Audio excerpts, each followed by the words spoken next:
Сәлем достар, менің каналыма қош келдіңіздер. Бүгін мен рагу дайындайтын боламын. Видеоны соңына дейін қарап, каналыма тіркелуді ұмытпаңыз. Дәмі өте керемет болып шығады және тез сіңімді. Алдымен бізге керекті өнімдерді дайындап аламыз.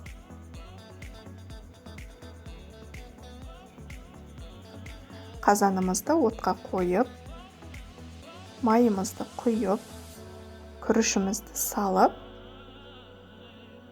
2-3 минут орташа отта араластырып тұру арқылы қуырып аламыз. Сол кезде біздің күрішіміз жабыспай, бір-біріне бірікпей, шашылып, әдемі болып пісетін болады. Араластырып тұру маңызды, өйткені асты күйіп кетуі мүмкін.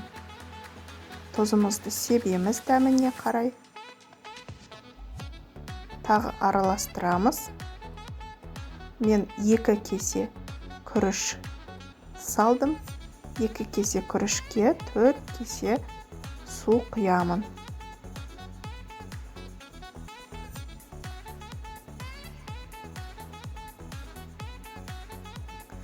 Енді бетін жауып, баяу отта дайын болғанша бұқтырамыз.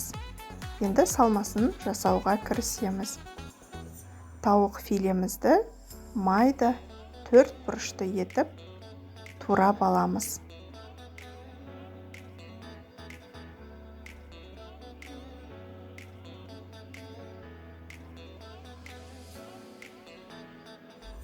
Жуамызды да ортасынан бөліп, майда етіп тураймыз. Сәбізімізді де 4 бұрышты етіп турап аламыз.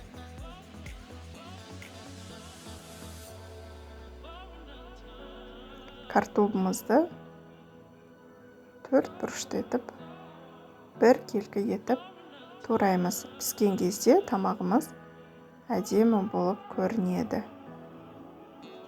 Жүгерімізді ашып, ішіндегі суын төгіп, кесеге толтыра саламыз. Міне біздің күрішіміз дайын болды. Енді үстіне жүгерімізді салып араластырып қоямыз. Салмасын қуырып бастаймыз. Тауық филесін қызып тұрған майымызға осылай орташа отта 2-3 минуттай қуырып аламыз. Үстіне жуамыз бен сәбізімізді салып, тағы 1-2 минут қуырамыз. Туралған картобымызды саламыз.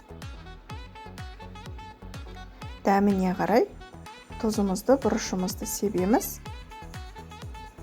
Жақсылап араластырып, үстіне томатымызды құямыз. 1 кесе суға жартас қасық томат қосып құйдым. 15 минуттай баяу отта бұқтырып пісіресіздер. Міне біздің салмамыз дайын болды.